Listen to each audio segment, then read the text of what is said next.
Ng araw sa inyo mga boss. Nandito naman po tayo sa ating video na kung saan ay ito po ay isang problema natin sa ating o-ring. Kung inyong makikita, ito po no, nagtatagas na po dito ang kanyang langis, no.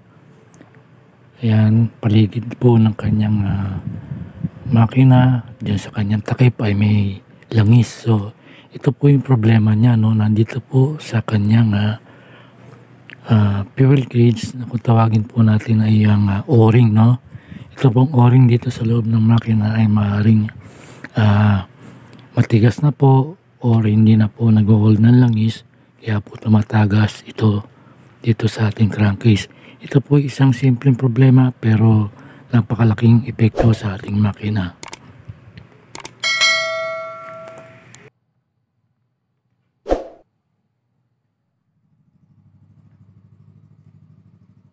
Ito po yung o-ring na nakabit dito sa ating oil gauge, no. Kung inyong mapansin ay talagang hindi na po siya bilog. Maaaring pipit na po siya at matigas.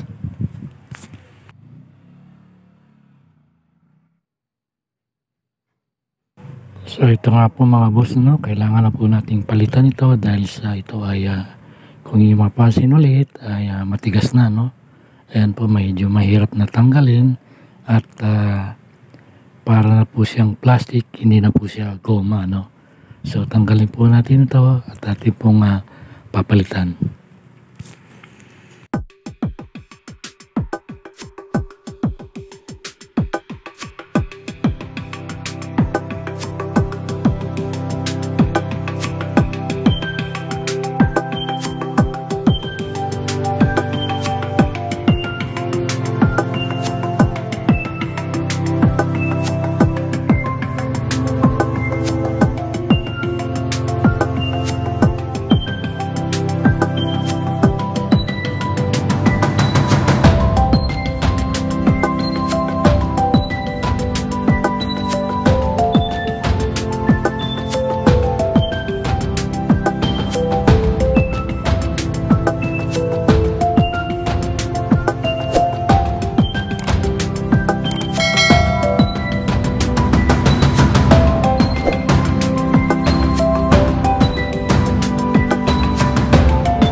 Ito po mga boss, malaki na po ang pagkakaiba dito sa ating bago at sa ating luma, no.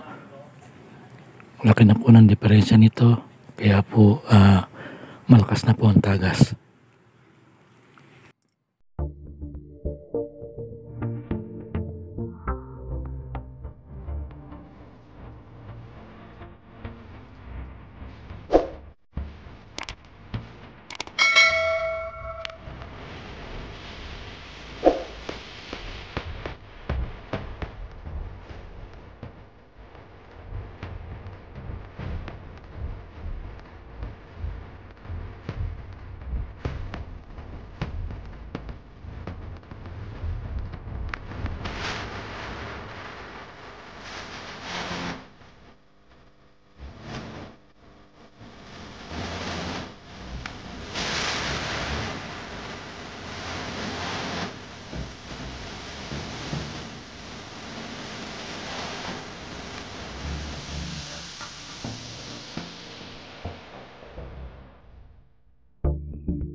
Ay simpleng problema pero napakalaki pong pagbabawas sa ating langis at malaking epekto sa ating makina. So sa lahat po ng mga kapanood, maraming salamat po sa inyo at God bless po. Hanggang sa susunod po. Salamat.